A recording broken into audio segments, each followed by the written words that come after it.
தமிழரின் பாரம்பரிய திருவிழாவை கொண்டாடுவோம். புத்தாடை பொங்கலோடு the Chennai silks. Let the celebrations begin. பேசும்போது தோழர் உமா அவர்கள் குறிப்பிட்டார், நாம் ஏன் இந்த நிகழ்ச்சியை தொடங்கும் பொழுது தமிழ்நாட்டின் தமிழ்தாய் வாழ்த்து என்று தொடங்கினோம் என்று அவர் குறிப்பிட்டார்.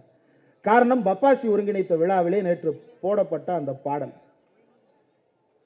நம்முடைய பிரச்சனை எல்லாம் அங்கு போடப்பட்ட பாடல் அல்ல, போடப்படாமல் விடப்பட்ட பாடல் என்ன என்பதுதான். போடப்படாமல் விடப்பட்ட பாடல் என்ன என்பதற்கு முன்னால் போடப்பட்ட பாடல் என்ன என்றால், எனக்கு தெரியல எப்படி அந்த பாடலையும் அந்த பாடலை எழுதியவர் பேரையும் கேட்டுக்கொண்டு அந்த மேடையில் அந்த உட்கார்ந்து இருக்கிறார் என்று. ஏன்னா தோழர்களுக்கெல்லாம் நல்லா தெரியும், புதுச்சேரியுடைய தமிழ்தாய் வாழ்த்து பாடல் என்பது புரட்சி கவிஞர் பாரதிதாசன் பாடியது. நம்ம எப்படி மொழி ஞாயிறு தேவனைய பாவாணர் அப்படின்னு பழகி இருக்கோமோ, அதே போல வெறுமன புரட்சி கவிஞர் என்று மட்டுமே பழகிவிட்டோம். திராவிட மொழி நூல் ஞாயிறு தேவனைய பாவாணர்.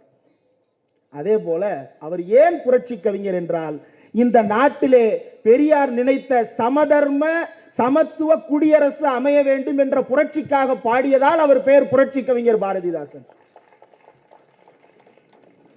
முன்பு பேசிய தோழர் குறிப்பிட்டார்கள், அது அப்படின்னு குறிப்பிட்டாங்க. அது எது அப்படின்னு பாரதிதாசனே தன்னுடைய பாடலில் விளக்கி இருக்கிறார். ஏன்னா அது எதுன்றதை தெளிவுபடுத்திடணும். இன்னைக்கு அதை அதுன்னு சொல்றது சரியானே யோசிக்க வேண்டியதா இருக்கு. ஏன்னா அது நன்றி உள்ளது, இது நன்றி உள்ளதா? இது நன்றி கெட்டு போய் தானே இங்க போய் நிக்குது. நன்றியோட இருந்திருந்தால் அது அந்த இடத்திற்கு போயிருக்குமா? பாரதிதாசனுடைய பாடல் இனி எங்கள் ஆட்சி அப்படின்ற பாடல். இந்த நிலம் திராவிடர் ஆண்டார் இறந்த நாள் வரலாறு காண்க, தன்னிலம் மாய்க்கும் தருதலை ஆட்சி சற்றும் நிலைக்காது மாளும். திராவிட பெருங்குடியில் வந்தவன் திராவிட திருநாடு பெற்ற செய்தான், இத்திராவிடருக்கு இன்னல் செய்து நன்மை தேடினான் எனில் அவன் நாய்தான் என்று பாடினார் பாரதிதாசன். அவன் இந்த திராவிட இனத்தில் பிறந்திருக்கலாம், திராவிட தாய்க்கு மகனாக பிறந்திருக்கலாம், இந்த திராவிட உணர்வை அவன் ஒரு காலத்தில் பேசியிருக்கலாம். ஆனால் திராவிடத்தின் பெயரை சொல்லி அவன் தன்னை வளர்த்துக் கொள்வதற்கும் தன் வயிறு வளர்த்துக் கொள்வதற்கும் டொயோட்டோவோ இசுசுவோ ஏதோ ஒன்றை வாங்கி ஓட்டுவதற்கும் ஈசிஆரில் பண்ணை வீடு வாங்கி கொள்வதற்கும் போவானே என்றால் அவன் யார் என்று சொல்லுகிறார்? யார்? நாய்தான் என்று சொல்லுகிறார் பாரதிதாசன். அந்த பாரதிதாசன் பாட்டை ஓம்பாட்டு நீ இன்னைக்கு பாடுற, பாடு, ஓம் பாட்டுக்கு பாடு. ஏனென்றால் ஏன் பாரதிதாசனை திரும்ப பேச வேண்டி இருக்கிறது என்றால், நேற்று அந்த மேடையில் பேசும் பொழுது இந்த நிலத்தில் எங்கள் ஆட்சி மலர வேண்டும், மாற்றான் இருக்கக்கூடாது என்றெல்லாம் பேசிவிட்டு போய்கொண்டே இருந்தார். சாதியின் அடிப்படையில் அவர் பிரிக்கின்ற தமிழ் சாதிகள் என்ன என்பதை நமக்கு தெரியும். இந்த சாதி அடிப்படையில் பிரிக்கும் பொழுது அவர்கள் பிற மாநிலத்தை சேர்ந்தவர்களை தமிழ்நாட்டிலிருந்து விலக்கி வைக்கிறார்கள். சரி, அப்படியே பேசுவோம். பிற மாநிலத்தை சேர்ந்தவர்கள் பற்றி அதே பாரதிதாசன் என்ன எழுதியிருக்கிறார் என்றால், கேரளம் என்று பிரிப்பதுவும் நாம் கேடுற ஆந்திரம் பீப்பதுவும் சேரும் திராவிடர் சேராது அழித்திட செய்தும் சூழ்ச்சி அண்ணே, அதை கொய்திட வேண்டும் அண்ணே. கேரளம் என்னல் திராவிடமே ஒரு கேடட்ட ஆந்திரம் அவ்வாறே, கேரளம் ஆந்திரம் சேர்ந்த மொழிகள் திராவிடம் ஆகும் அண்ணே, வேறு இராதனல் உண்மை அண்ணே. செந்தமிழ் கேரளம் ஆந்திரமும் அவை சேர்த்திடும் கன்னடம் என்றதுவும் நந்தம் திராவிட நாடெனல் அல்லது வந்தவர் நாடாமோ, இது என்னுடைய திராவிட நாடு, அவை வடவர் நாடாகுமா என்று கேட்டார். செந்தமிழ் கேரளம் ஆந்திரமும் அவை சேர்ந்திடும் கன்னட நன்மொழிகள் அங்கு மிகுந்த திராவிடம் அல்லது ஆரிய சொல்லாமோ, அவர் வேறு வந்த சொல்லாமோ, இந்த திராவிட நாட்டை பிரிக்கவே கூடாது என்ற புரட்சி பாவலன் பாரதிதாசன் வாரியை பேசுவதற்கு உனக்கு என்ன அருகதை இருக்கிறது? திராணி இருந்தால் பாரதிதாசனை பற்றி இதே இடத்தில் நாங்கள் நிற்கிறோம், மேடையில் வந்து உரையாற்றுவதற்கு நீ தயாரா? திராவிடர் கழகத்திலிருந்தும் திராவிட இயக்கங்களிலிருந்தும் திராவிட இயக்க தமிழர் பேரவையிலிருந்தும் திமுகவிலிருந்தும் தபேதிகவிலிருந்தும் நாங்கள் வருகிறோம், பேசுகிறோம். திராணி இருந்தால் பாரதிதாசனை படித்து விட்டு வா. 10 பாட்டை மனப்பாடம் பண்ணிட்டு வராத. 10 பாட்டு மனப்பாடம் பண்ண திராணி இருந்துச்சுன்னா பேச்சு போட்டிக்கு போ. திமுக நடத்துது பேச்சு போட்டி இளம் பேச்சாளர்களுக்கு. போனேன்னா 10,000 ரூபாய் கிடைக்கும். காசு தானே பிரச்சனை, வாங்கி சாப்பிடு.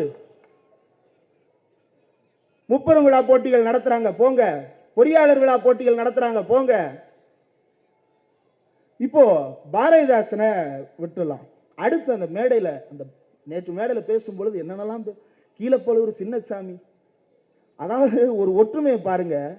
எப்படி தனக்கு நாயகர்கள் இல்லாமல் யாரையெல்லாமும் நாயகர்களாக எதிரில் இருப்பவர்களை கூட தன்னாட்களாக ஸ்வீகரித்துக் கொள்ளுகிறதோ பார்ப்பனியம், அதே பாணியில் இந்த ஆளும் வந்திருக்கிறார்.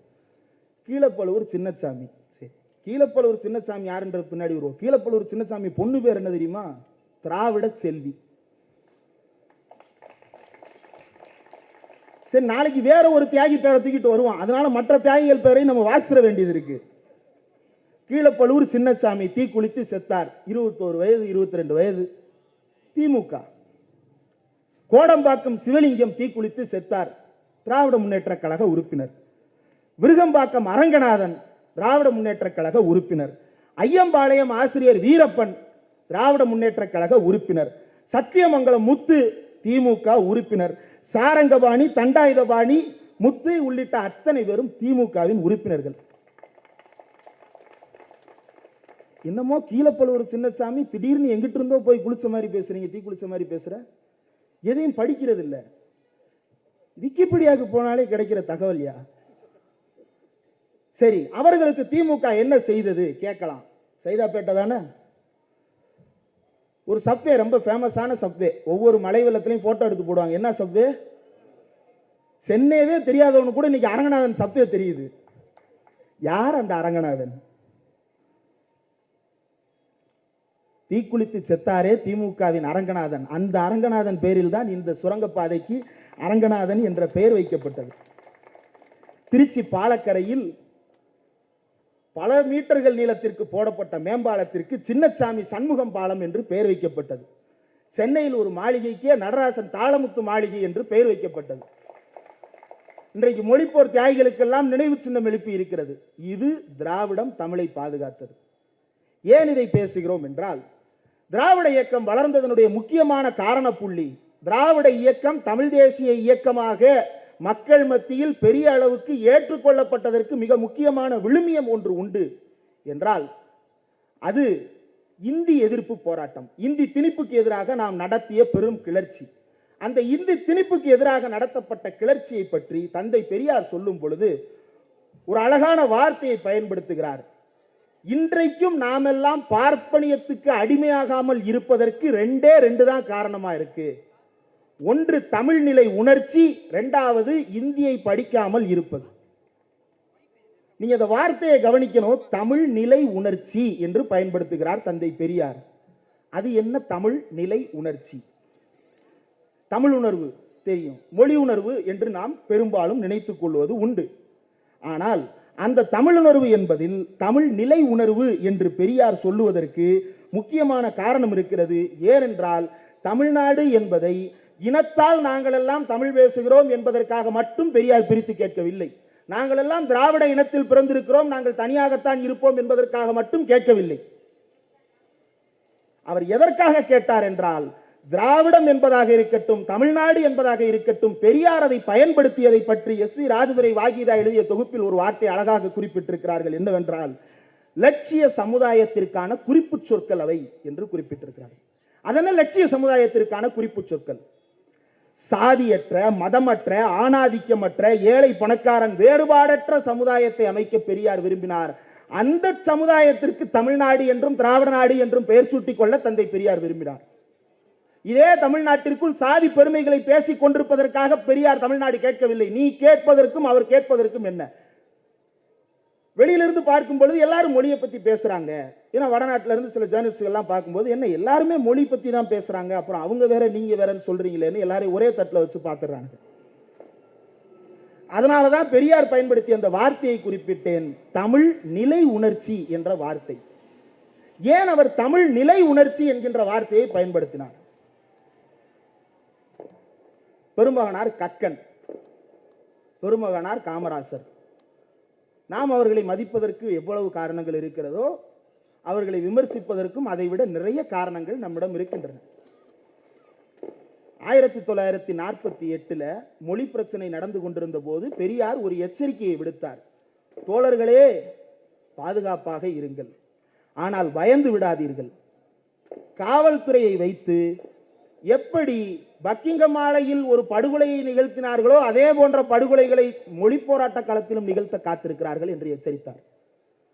அவர் எச்சரித்தது அப்படியே அடுத்த 20 வருஷத்துல நடந்துச்சு. அப்ப அவர் என்ன சொன்னாருன்னா, நம்ம ஊர் போலீஸை விட்டு அவன் அடிக்க மாட்டான், ஏன்னா நம்ம ஊர் போலீஸுக்கு கொஞ்சம் உணர்ச்சி வந்துருச்சு. அப்ப வெளியூர் போலீஸை கூட்டு வருவான் அல்லது வடநாட்டு போலீஸை கூட்டிட்டு வருவான்னு.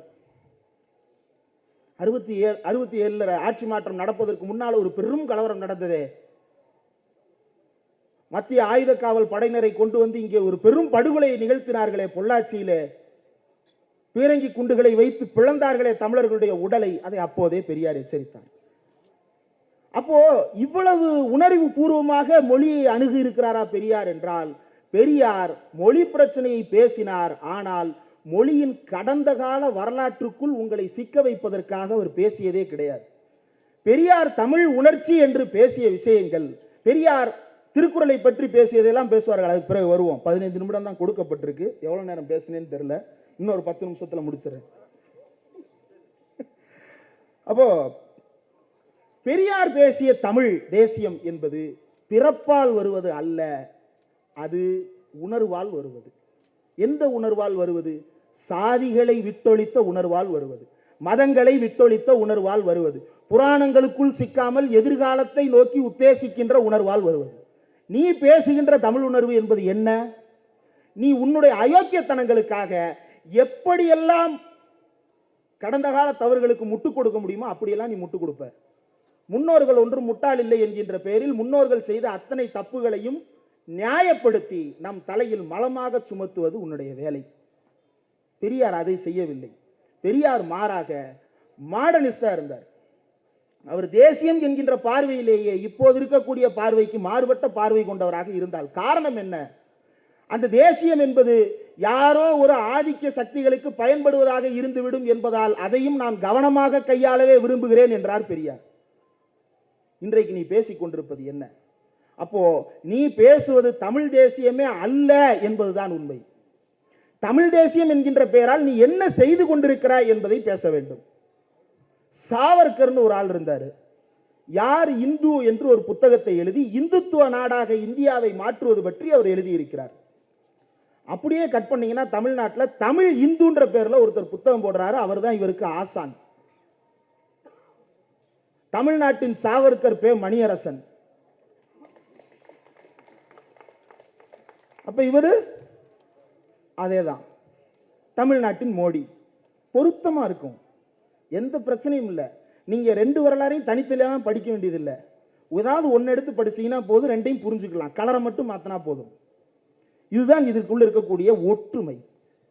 இந்த பார்ப்பன தேசியத்தை நிறுவுவதற்கான காலாட்படையாக வந்து சேர்ந்திருக்கிறார் இந்த சீமான் என்பதுதான் நாம் இங்கே புரிந்து கொள்ள வேண்டியது. பேராசிரியர் சுபவி அவர்கள் இந்த கூட்டத்தை ஒருங்கிணைத்தது குறித்து நாம் எல்லாம் சமூக வலைதளங்கள் எழுதும் பொழுது, ஏன் ஐயா அவர்கள் இன்னும் பல்வேறு பணிகள் இருக்கின்றனவே, ஏன் இந்த ஆளை கண்டித்து ஒரு போராட்டத்தை நடத்தணுன்றதுல இவ்வளவு தீவிரமாக இருக்கிறார் என்று, அதற்கு காரணம் இல்லாமல் இல்லை. லெக்சர்ஸ் ஆன் பாசிசம் என்ற ஒரு தொகுப்பில் டோக்லியாட்டி ஒரு கருத்தை கூறுகிறார். என்னவென்றால், இந்த உலகத்தில் பாசிச சூழல் உருவாகும் பொழுது இடதுசாரிகள் உலகம் முழுக்க இந்த பாசிசம் எப்படி பரவுகிறது என்பதை அனுமானித்து எழுதுகிறார்கள். அதில் ஒரு தவறு செய்து விட்டதாக அவர்கள் பிற்காலத்தில் அதை கண்டறிகிறார்கள். என்னவென்றால், our job was to win over a part of this mass and neutralize the other, thereby preventing it from becoming a mass maneuvered by the bourgeois. பூர்ஷாக்களுக்கு ஆதரவாக மாற்றப்படுகின்ற ஒரு பெரும் மக்கள் திரளை கண்டறிந்து அதனுடைய காரணங்களை ஆராய்ந்து அவர்களை நம்பயப்படுத்தி வென்றெடுக்க வேண்டியது நம்முடைய தேவை. அப்படியே நீங்க பார்ப்பனியம்னு பொருத்தி பார்த்துக்கலாம். ஆனால் ஒரு தவறை செய்து விட்டோம். This was one of our errors, an error that has been repeated elsewhere as well, to overlook the shift of intermediate strata and the creation of trends in the petty bourgeois that the bourgeois can use against the working class. உழைக்கும் வர்க்க தொழிலாளர்களுக்கு எதிராக, பாட்டாளி வர்க்க தோழர்களுக்கு எதிராக இங்க இருக்கக்கூடிய தமிழ் வார்த்தையில் சொல்வதால் குட்டி முதலாளிகள். இந்த குட்டி முதலாளி என்பதை நம்ம அப்படி எம்எஸ்எம்இன்னு புரிஞ்சு வச்சுக்கிட தேவையில்லை. குட்டி முதலாளிகள் என்பது இங்க இருக்கக்கூடிய இந்த பார்ப்பனவாதிகள் தான் குட்டி முதலாளிகள். இந்த பார்ப்பனவாதிகள் இடைநிலையில் இருக்கக்கூடிய ஒரு சமூக திரளை அப்படியே உழைக்கும் வர்க்கத்திற்கு எதிரானவர்களாக கட்டமைத்துக் கொண்டே இருப்பார்கள். சீமான் அப்படிப்பட்ட வேலையை செய்கின்ற ஒரு நபர், அதை அம்பலப்படுத்த வேண்டிய பொறுப்பு அவருக்கு இருக்கிறது, அதனால் அதை செய்கிறார். ஏனென்றால் தமிழ் தேசியம் என்கின்ற பெயரால் திராவிடத்திற்கு எதிராக இங்கே பெரிய கூட்டம் தலைதூக்கி கொண்டிருந்த பொழுது எங்களுக்கெல்லாம் இடதுசாரி தமிழ் தேசியம் என்பதை அறிமுகப்படுத்தி மக்கள் மத்தியில் அதை கொண்டு போய் சேர்த்தவர் பேராசிரியர் சுபைரோ பாண்டியன் அவர்கள். அவருக்கு அந்த பொறுப்பு இருக்கிறது, அதனால் அவர் அதை நடத்தித்தான் ஆக வேண்டும். அவர் நடத்துகிறார், அதை நாம் ஆதரிக்கிறோம். என்னென்னவெல்லாம் குயிர்த்தியாக பேசுகிறார்கள், அந்த பாதைகளை காட்டிட்டு பேசுறாரு. வஉசி பாதை, ஔவை பாதை, கம்பர் பாதை, நடுவுல நாசப்பாதையா. வஉசி பாதைக்கு ஒவ்வொரு பாதையா போவோம். வஉசி பாதைக்குள்ள போவோம். போனா வஉசி என்ன பண்றாரு, 1912 சிறையிலிருந்து வெளியே வர்றாரு. வழக்குக்குள்ள போல, அதுக்கு அடுத்து நடந்ததை பேசுவோம். 1920 காங்கிரசுக்குள்ளேயே சென்னை மாகாண சங்கம்னு ஒரு குரூப் உருவாக்குறாங்க. யாரு? நம்ம பார்ப்பனர் இல்லாத தலைவர்கள், பெரியார் உட்பட அவ்வளவு பேர் சேர்ந்து உருவாக்குறாங்க. உருவாக்கி என்ன செய்யறாங்கன்னா, 1920 திருநெல்வேலியில் நடந்த சென்னை அரசியல் மாநாட்டில் என்ன பேசுறாங்கன்னா, நம்ம எல்லாரும் சேர்ந்து வகுப்பு வாரி பிரதிநிதித்துவத்தை உள்ள கொண்டு வருவோம் அப்படின்னு முடிவெடுக்கிறாங்க. இதை யார் முன்மொழிந்தது என்று பெரியார் பின்னாளில் விளக்குகிறார். வஉசி இதை தலைமையேற்று முன்மொழிந்தார் என்று பெரியார் சொன்னார். இது 1920 கட்சிக்கு உள்ள வெளியே வந்துடுறாங்க. 1927 கோவில்பட்டியில ஒரு மாநாடு. எதுக்கு கோயில்பட்டியில மாநாடுனா, கோயில்பட்டியில 1909 ஆண்டே திராவிடர் கழகம்ன்ற ஒரு அமைப்பை நடத்திட்டு இருக்கிறாங்க தோழர்கள். அந்த திராவிடர் கழகத்தினுடைய 18வது ஆண்டு விழாவில் வஉசி கலந்து கொள்ளுகிறார், இன்னும் பிறர் கலந்து கொள்ளுகிறார்கள். யார் தலைமையேற்று நடத்தியது தெரியுமா? இப்போ எட்வின் அவர்கள் முன்மொழிந்தார், தலைமையேற்க தோழர் சிற்பி செல்வராஜ் அவர்களை அழைக்கிறேன் இல்லையா தோழர்? அதே போல வஉசி இந்த கூட்டத்திற்கு தலைமையேற்று நடத்தி தருமாறு தந்தை பெரியார் அவர்களை, ஈவே ராமசாமி அவர்களை கேட்டுக்கொள்கிறேன் முன்மொழிந்தார். இது 1927. அப்படியே கட் பண்ணுங்க, 1928. இப்போ பெரிய உணர்வு நிலைக்குள்ள தள்ளப்பட்டுட்டாரு. யாரு? வஉசி. 1928 என்ன நடக்குது அப்படின்னா, நாகப்பட்டினத்துல பெரியார் சிலை திறப்பு விழா, பெரியாருடைய படத்திறப்பு விழா நடக்கிறது. அந்த படத்திறப்பு விழாவில் கலந்து கொண்ட வஉசி அவர்கள் ஒரு முக்கியமான கருத்தை அந்த விழா மேடையிலேயே பதிவு செய்கிறார். என்னன்னா, ஈவேராவிடத்தில் உள்ள சிறப்பு குணம் என்னவென்றால், மனதில் படும் உண்மைகளை ஒழிக்காமல் சொல்லும் உத்தம குணம். அவரை எனக்கு 20 ஆண்டுகளாக தெரியும். அவரும் நானும் ஒரே இயக்கத்தில் சேர்ந்து வேலை செய்தோம். அந்த இயக்கத்தில் அயோக்கியர்கள் சிலர் புகுந்து வந்த பிற்பாடு நானும் அவரும் விலகிவிட்டோம். பிறகு அவர் ஆரம்பித்து நடத்தும் சுயமரியாதை இயக்கத்தை பார்த்து, இது எல்லா இயக்கத்திலும் நல்ல இயக்கமாய் இருப்பதால் என்னாலான உதவியை அந்த இயக்கத்திற்கு செய்து வருகிறவன் நான் என்று பேசினார். வஉ சிதம்பரனார் கப்பலோட்டிய தமிழன். அவரை பற்றி சுருக்கமாக சொல்வதாக இருந்தால், தமிழ்நாட்டில் எல்லா தலைவர்களை விட பெரிய தியாகி என்றுதான் சொல்ல வேண்டும். ஆகையினால் அவருடைய திருவுருவப் படத்தை ஒவ்வொருவரும் காலை மாலை பகல் முதலிய வேலைகளில் வணங்க வேண்டுமாய் கேட்டுக்கொள்ளுகிறேன் என்று சொன்ன வஉசி அந்த படத்துக்கு முன்னால் சாஷ்டாங்கமாக நெடுஞ்சாங்கடையாக விழுந்து வணங்கினார். தந்தை பெரியாரினுடைய படத்தை. பெரியாரு, எப்பா நீ அறிவாளி, இப்படி பண்ணலாமா, விழுந்து கும்பிடலாமா, இது தப்பு இல்லையான்னு. அதெல்லாம் நீ சும்மா இருங்க, நான் கும்பிடுவேன் உங்களை அப்படின்னாரு வஉசி. அந்த வஉசி இன்னைக்கு உனக்கு சொந்தக்காரரா? என்னடா, 1967 அந்த மாநாடு நடந்தது குறிப்பிட்ட இல்லையா? அந்த 67 மாநாட்டில் தந்தை பெரியார் பேசும் பொழுது என்ன சொன்னார் தெரியுமா? ஏன்னா அதுலயே ஔவையார் பாதை, கம்பர் பாதை, கபிலர் பாதையெல்லாம் வருது. அந்த பாதைக்குள்ளேயும் நம்ம போகணும். பெரியாரே அந்த பாதைக்குள்ள நம்மளை கூட்டு போறாரு. என்னன்னு கூட்டு போறாரு? இப்போதெல்லாம் திராவிட இயக்கம், திராவிடர் சுயமரியாதை என்று பேசினால் யாருக்கோ வேலை கிடைக்கல, அதனால பேசுறாங்கன்னு நிறைய பேர் நினைச்சுக்கிறாங்க. அதாவது 1927 பேசினது. வேலை கிடைக்காதவங்க எல்லாம் இப்படி வந்துட்டாங்கன்னு பேசிக்கிறாங்க. ஆமா, உண்மையிலே வேலை கிடைக்காம தான் இருக்கு. ஆனா இந்த நாட்டில் வாழ்ந்த புத்தன் எதுக்காக பாடுபட்டான்? இந்த புத்தன் எதற்காக பாடுபட்டான்? அந்த புத்தன் எதற்காக இந்த நாட்டிற்கு உழைக்கணும்னு நினைச்சான்? இங்க இருந்த ஏற்றத்தாழ்வுகள். இங்க இருக்கக்கூடிய கபிலரா இருக்கட்டும், ஔவையாரா இருக்கட்டும், மற்றவங்களா இருக்கட்டும், இவங்கெல்லாம் என்ன காசுக்காகவா இருந்தாங்க, அல்லது வேலை கிடைக்கலன்றதுக்காக இவங்க பேரெல்லாம் நம்ம பயன்படுத்துறோமா? இல்ல, நாம உண்மையிலேயே சுயமரியாதை உள்ளவர்கள் என்று பேசுவதற்காக பயன்படுத்துகிறோம் என்று பெரியார் சொன்னார். அப்ப பெரியார் ஏன் கம்பரெல்லாம் பின்னாடி நிராகரிக்கிறார் அப்படின்னா, அதற்கு பிறகு அவருக்கு திருக்குறள் அறிமுகப்படுத்தப்படுகிறது. வருவானுங்க, இந்த மீட்டிங் முடிஞ்ச உடனே கோட்வீட் பண்ணி தங்கத்தட்டில் வைத்த மலம்னு அவன் கிரியேட் பண்ண அந்த ஃபேக் கார்டை தூக்கிட்டு வருவாங்க. தங்கத்தட்டில் வைத்த மலம்னு எந்த இடத்துலையும் சொல்லல. ஆனால் ஒரு இடத்தில் மலம் குறித்த ஒரு கருத்தை பெரியார் பேசுகிறார். திருக்குறளை பற்றி பேசும்பொழுது, ஒரே நிமிஷம் கொடுங்க, அந்த புத்தகத்தை உள்ள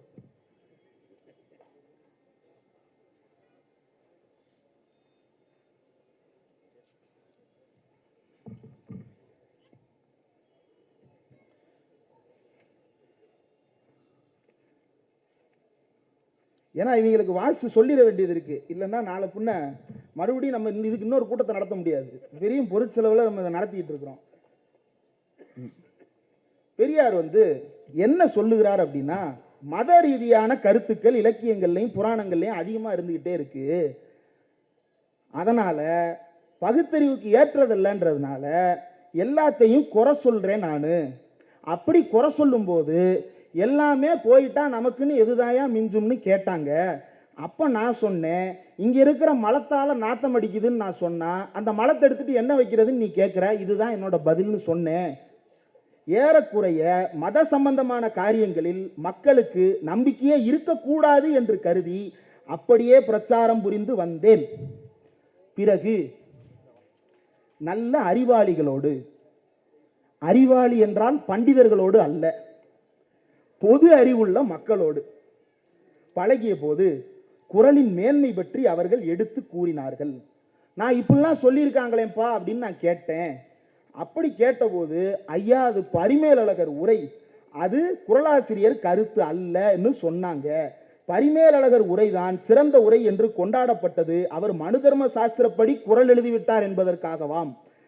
பின்னர் வந்த அறிவாளிகள் அதை கண்டித்து குறளின் உண்மை கருத்தை எடுத்து காட்டினார்கள். அதிலிருந்து நான் குறளை பற்றி பேசுகிறேன். அதுவும் அதையே ஆதாரமாக எடுத்துக்கொண்டல்ல, நான் சொல்லுகின்ற கருத்துக்கு வலுச்சேர்க்கின்ற கருத்துக்கள் அதில் இருக்கின்ற காரணத்தால் அதை நான் கொண்டாடுகிறேன். இது ஒரு மேடையில் பேசுறாரா? இன்னொரு இடத்தில் பெரியார் என்ன சொல்லுகிறார் என்றால், திருக்குறளை விட புரட்சிகரமான கருத்தை சொல்லும் ஒரு நூல் உங்களுக்கு கிடைக்காது. காலம் பார்த்து செய்தால் ஞானமும் கைகூடும் என்று கூறுகிறார். மயிர் நீப்பின் உயிர் வாழா கவரிமான் அன்னர் என்று கூறுகிறார். அவனுக்கு அவமானம் நேரிடின் உயிர் விட வேண்டும், உயிரை விட மானத்தை பெரிதென நடக்க வேண்டும் என்று சொல்லி இருக்கிறார். இந்த குறள் பொது வாழ்வு பற்றியது. நாமும் அந்த பொது வாழ்க்கையை தான் வாழ்ந்து கொண்டிருக்கிறோம். அதனால் குறளை கொண்டாடுங்கள் அப்படின்னு சொன்னவர் தந்தை பெரியார். நீ தூக்கிட்டு வர்ற பெரியார் என்னமோ குறளுக்கு எதிராக பேசின மாதிரி அவரே காட்டுறாரு. தோ திருவள்ளூர் இருக்கிறார், அந்த சிலையை வச்சது யாரா? திமுக கவர்மெண்ட் தானே அந்த சிலையை அங்கே வைக்க அனுமதி கொடுத்தது.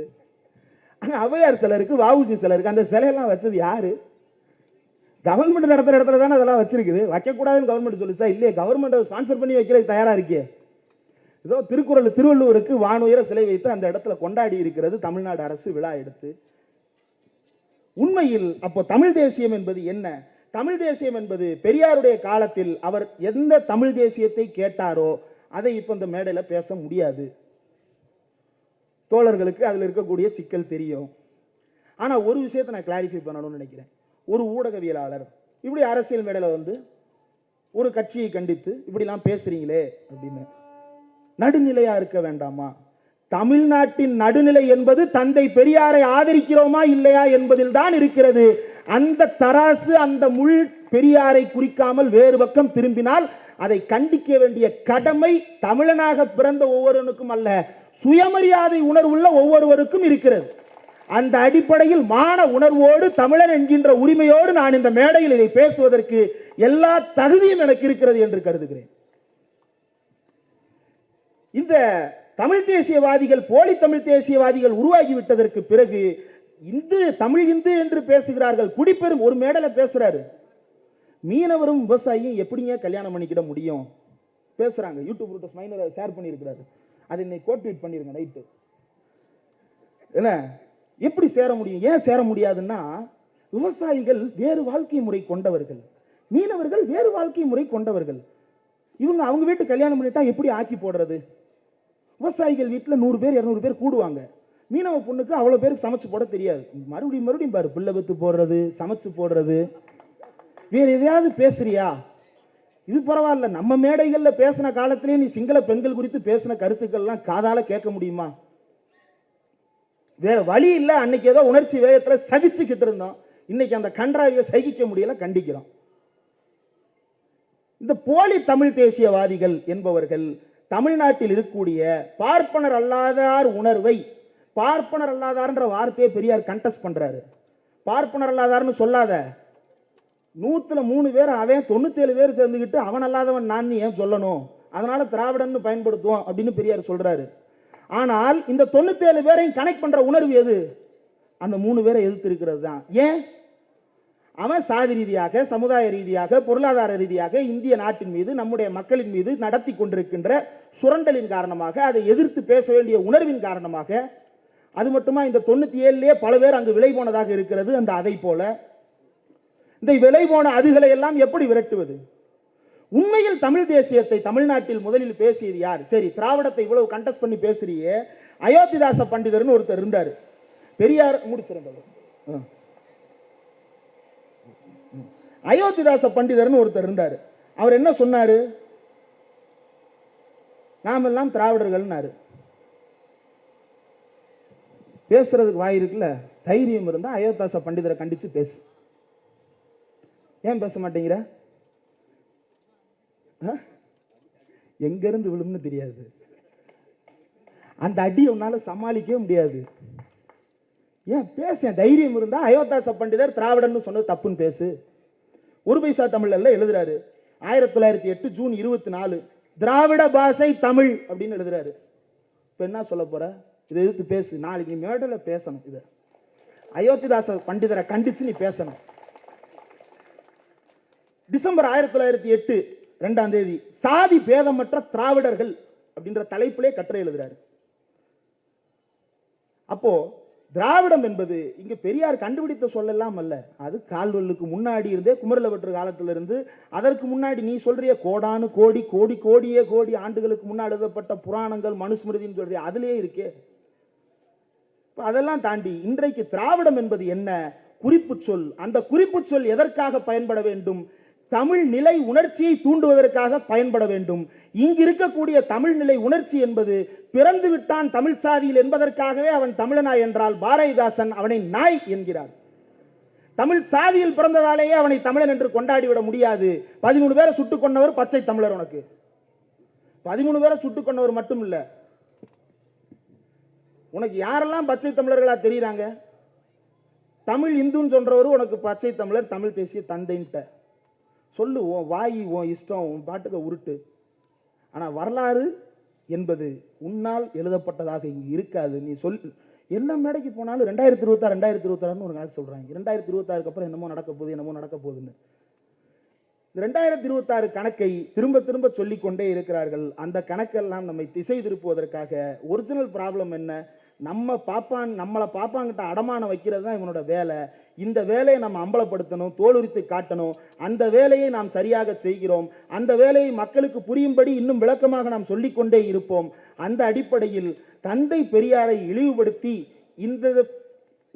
இது பேசிக்கொண்டிருக்கின்ற கூடிய இந்த பேச்சுக்கள் மக்களாலேயே ரசிக்கப்படாததாகத்தான் இருக்கிறது. உன்னுடைய பேச்சுக்கள் எடுபட்டு விடும். நாளைக்கே தந்தை பெரியார் இது முடிச்சிடறேன். லாஸ்ட் 1.2 மினிட்ஸ்ல முடிச்சிடறேன். தந்தை பெரியாருடைய சிலையை உடைக்கிறேன்னு எச்ராஜா பேசும்பொழுது முதலா ஓடி வந்து என்னை தாண்டி உட பார்ப்போம் அப்படின்னு. அப்படியே 2 வருஷத்துல நானே உடைப்பேன். இவ்வளவுதான். நியூ பிஜேபின்னு ஒரு புத்தகம் இருக்கு. அந்த புத்தகத்தை தயவு செய்து எல்லாரும் படிங்க. த சவுத் இந்தியன் மாடல் அப்படின்னு சொல்லிட்டு தமிழ்நாட்டிற்குள்ளும் கர்நாடகாவிற்குள்ளும் பிஜேபி உள்ளே வருவதற்கு எது தடை, எது வாசல் என்று அந்த நளினி மெத்தான்ற நபர் எழுதியிருக்கிறார். கர்நாடகாவில் உள்ள நுழைஞ்சிட்டோம். ஏன்னா அங்க ப்ரௌடு கன்னடிகான்றது உள்ளடக்கம் இல்லாத ஒன்றாக இருந்தது. அவர்கள் சுயமரியாதையை பற்றி அதிகம் சிந்திக்கவில்லை. ஆனா தமிழ்நாட்டுக்குள்ள போகும்போது தமிழன்னு சொல்றான். ஆனா தமிழனா நீ யாருன்னு கேட்டா சுயமரியாதை உள்ள தமிழன்னு சொல்றான். அந்த உணர்வு இந்த மக்கள் இருந்து பிரிக்க முடியாததா இருக்கு. அதுக்கு ரஜினிகாந்தை பயன்படுத்துவோம் அப்படின்னு அதில் எழுதியிருக்கிறான். அந்த ரஜினிகாந்த் வர முடியல. அதுக்கு பதிலாக தூது பார்த்துட்டு வந்துட்டு வாய் கூசாம ரஜினிகாந்தை பத்தி அந்த வார்த்தையெல்லாம் பேசிட்டு எப்படித்தான் உன்னாலே அந்த ஆள் மூஞ்சில முழிக்க முடியுதோ, அவரும் உன்னை கூப்பிட்டு எப்படி முதுகுல தட்டி கொடுத்து போட்டோக்கு போஸ்ட் கொடுக்குறாரோ தெரியல. வெட்கக்கேடா இல்லையா? அப்போ இதுதான் இவர்களுடைய செயல் திட்டம். அண்ணாமலையை பார்த்து ஆற தழுவுவது, ரஜினிகாந்தை பார்த்து போட்டோ எடுத்துட்டு வர்றது, நடுராத்திரி போய் சந்திக்கிறது, இதெல்லாம் வந்து வெளியே நம்ம இப்போ வந்துட்டார்ல சங்கி என்பது சக நண்பனா சக தோழனா? அவ்வளோதான். தேங்க்யூ. ரொம்ப நாள் நாங்கள் கஷ்டப்பட்டோம், நீயே ஒத்துக்கிட்டு இதுதான் நான் அப்படின்னு காட்டிட்டீங்க. இந்த காட்சியை நம்ம ரசிக்கணும் அப்படின்னா நம்ம அடி விழுந்துக்கிட்டே இருக்கணும். நான் இன்னும் நிறைய இருக்கு, இந்த 2 புத்தகத்தினுடைய குறிப்புகளை பயன்படுத்தலை. ஆனாலும் சீமானுடைய ஒரிஜினல் எதிர்கட்சி இங்கே ஒருத்தர் இருக்கு, புருட்டஸ் மைனர். எங்க போனாலும் புருட்டஸ் தான். அப்போ அவரை கண்டித்து அவருடைய எதிர்க்கட்சி பேசுவதற்கு நேரம் கொடுத்துறது தான் சரியா இருக்கும். இப்போ எங்களுக்கெல்லாம் ஆயுத கிடங்காக தொடர்ந்து எங்களை வழிநடத்தி கொண்டிருக்கின்ற பேராசிரியர் சுபவி அவர்களுக்கும் இங்கு வந்திருக்கின்ற மூத்த தோழர்களுக்கும் இந்த கண்டிக்கின்ற உரையில் என்னையும் சேர்த்து கொண்டதற்கும் என்னுடைய நன்றியை தெரிவித்துக் கொள்கிறேன். வந்திருக்கக்கூடிய தோழர்கள் பெரியார் வந்து அந்த சுயமரியாதை உணர்ச்சியை அடுத்த தலைமுறைக்கு கடத்துகின்ற வேலையை தீர்க்கமாக செய்வதற்கு உறுதியேற்றுக் கொள்வோம். அந்த சீமானை நானும் கண்டிக்கின்றேன். இனியும் உன்னுடைய வேஷம் எடுபடாது, அம்பலப்பட்டுச்சு, நீயே சங்கின்னு ஒத்துக்கிட்ட, அதோட வீட்டுக்கு போய் உட்கார வேண்டியதுதான். தமிழரின் பாரம்பரிய திருவிழாவை கொண்டாடுவோம் புத்தாடை பொங்கலோடு. The Chennai silks. Let the celebrations begin.